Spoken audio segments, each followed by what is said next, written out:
ningali sareng ibu tina teori ngaregepkeun. Daramang sadayana alhamdulillah ya, wani daramang dina panglawungan kadua urang baris medar hakikat ngaregepkeun.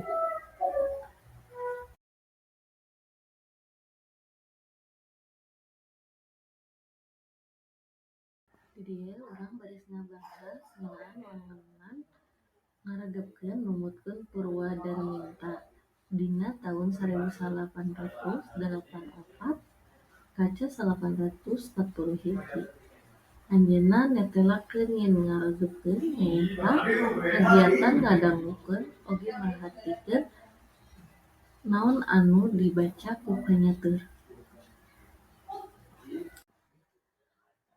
Wangunan anu kadua nyaeta numutkeun Henry Guntur Tarigan atanapi disebat Tarigan dina taun 1883 kaca 20.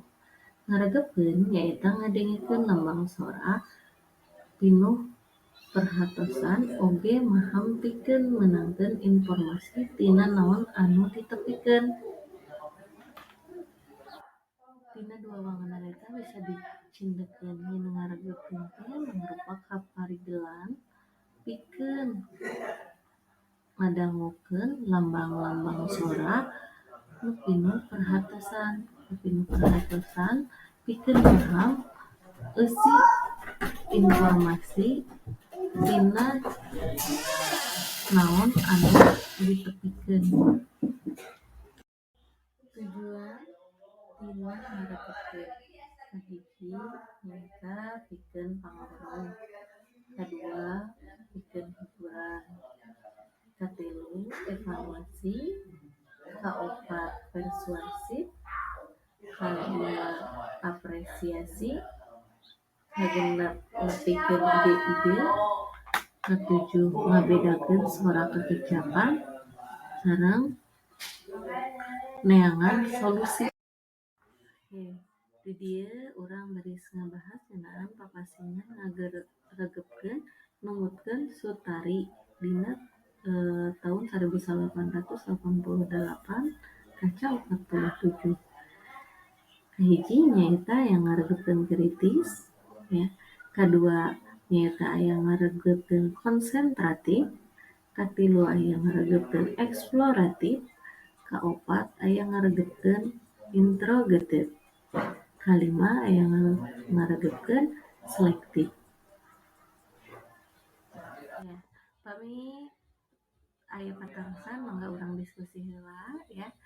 Kangge tugas biasa ku aos di grup ya anu ku ibu tos di damel mangga urang simpulkeun sasarengan ya.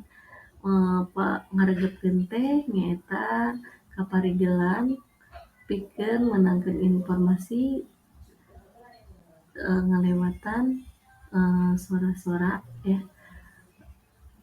Teras ngaregepkeun kabagi ngajadi 5 nyaeta ngaregepkeun kritis, konsentratif, eksploratif, introgatif, sareng selektif. Mungkin eta nu tiasa ku ibu diuningakeun dinten ayeuna kirang langkungna ibu nuhunkeun dihapunten. Billahi taufiq wal hidayah. Wassalamualaikum warahmatullahi wabarakatuh.